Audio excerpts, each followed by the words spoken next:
Ketika Oda Nobunaga memasuki Kyoto bersama Ashikaga Yoshiaki, banyak orang berpikir bahwa masa kejayaan pemerintahan Muromachi akan kembali.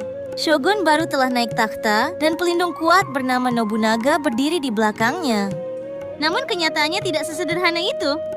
Pada awalnya, hubungan keduanya berjalan baik. Nobunaga membantu memulihkan ketertiban di Kyoto, mengusir para bandit, memperbaiki hubungan dengan istana kaisar, dan menundukkan klan-klan kecil yang mengganggu stabilitas. Tetapi lambat laun, ambisi asli Yoshiaki mulai terlihat. Yoshiaki bukanlah shogun kuat seperti para pendahulunya. Ia tidak memiliki pasukan besar, tidak memiliki wilayah yang kaya, dan tanpa Nobunaga, ia hanyalah simbol kosong. Namun justru karena itu, Yoshiaki tidak tahan melihat Nobunaga menjadi lebih berpengaruh darinya.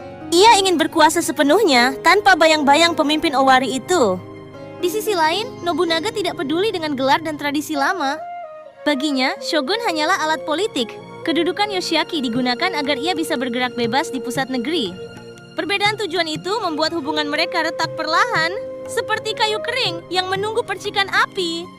Yoshiaki mulai berkirim surat secara diam-diam kepada daimyo-daimyo besar, kelas Asakura di Echizen, kelas Azai di Omi, biara Enryakuji di Gunung Hiei, bahkan kelompok Iko-Iki yang membenci samurai. Isi suratnya selalu sama, mari kita gulingkan Oda Nobunaga. Satu persatu, musuh-musuh itu bergerak.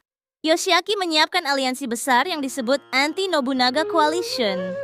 Koalisi ini hampir melibatkan seluruh kekuatan kuat di Jepang Tengah. Namun Nobunaga bukan orang yang mudah ditekan. Ia mengetahui gerakan rahasia ini dan mengetahui bahwa shogun yang ia bantu naikkan telah berbalik merencanakan kehancurannya. Daripada tunduk, Nobunaga memilih menghadapi semuanya. Ia mengalahkan Asakura, menghancurkan Azai, membakar Gunung Hiei, mengusir Iko-Iki dari Kyoto, dan menekan satu demi satu sekutu Yoshiaki hingga tak berdaya. Kini, hanya satu orang yang tersisa di balik kekacauan itu, Ashikaga Yoshiaki sendiri. Ketika semua rencana Yoshiaki gagal, ia memerintahkan penyerangan terakhir dengan dukungan pasukan kecil yang tersisa.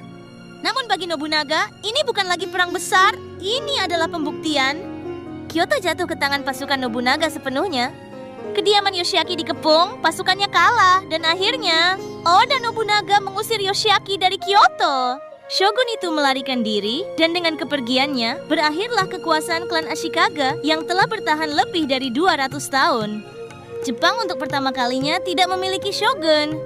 Dan kekosongan besar itu memberikan Nobunaga ruang untuk bergerak tanpa batas. Kini ia bukan hanya pemimpin Owari, bukan hanya penakluk Kyoto. Ia adalah pusat kekuatan baru yang mengubah tatanan Jepang. Dan semua daimyo tahu, setelah jatuhnya Yoshiaki,